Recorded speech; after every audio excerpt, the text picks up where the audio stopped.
nothing. And then what are the do's and don'ts of rideshare? Because like you always talk about like the miles on your car, lack of sleep. So let's say someone's trying to get into it. What should they know before they get into it? Somebody trying to get into it, I would only do it if you can work late night hours. Okay, late night hours, and pretty much most of these rideshare companies, when you're a new driver, they offer incentives and bonuses, and most of the bonuses are all at night.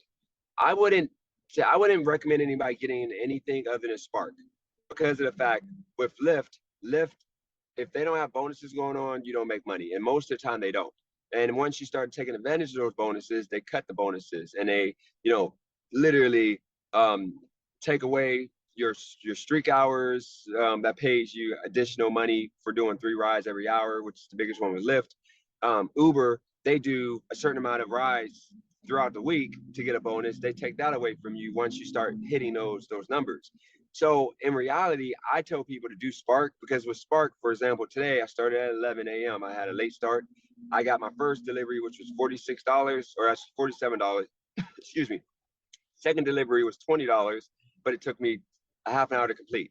Both were like shop and deliver. It's kind of like Instacart. You shop and deliver it.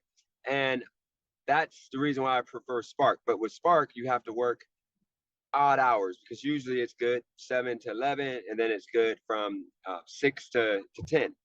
But I wouldn't recommend anybody getting in the rideshare, because in the long term, unless you're in California or Washington, or a bigger place and that regulates these companies, you're not going to make money, because most cities, your Uber and Lyft rates are like 59 cents per mile, dollar booking fee. So, and then you get 9 cents per minute. So in reality, I mean, you would have to make $20 an hour, you would literally have to drive somebody around for 30 to 35 miles. You have to literally drive 30 miles an hour, like worth of time, 30 miles an hour each hour to average $20 an hour, unless they offer bonuses. Most companies don't now.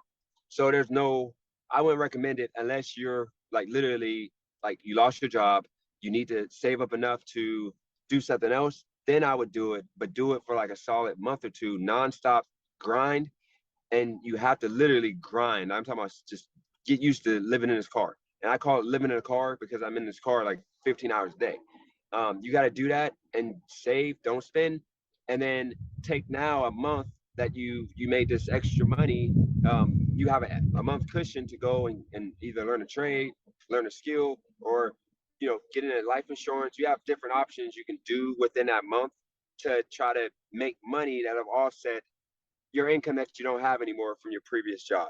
So that's what I recommend in regards to getting in the rideshare. Don't do it, but that's your only option.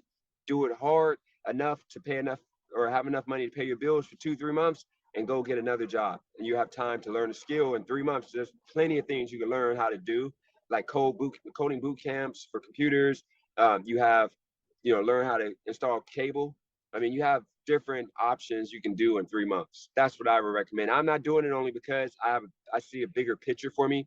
Now that this YouTube has grown, I see myself not only with YouTube, but I see myself getting into cell phone business, getting into these different, avenues in the near future, within the next, 2 months, which is why I chose not to do any of those classes. But if my goals, I don't achieve them, or if I don't hit my set plan, at the time I allotted myself, then I would go and do one of those programs, because I'm literally done with rideshare after this next 45 to 60 days. Done. I'm only going to do rideshare part-time, literally.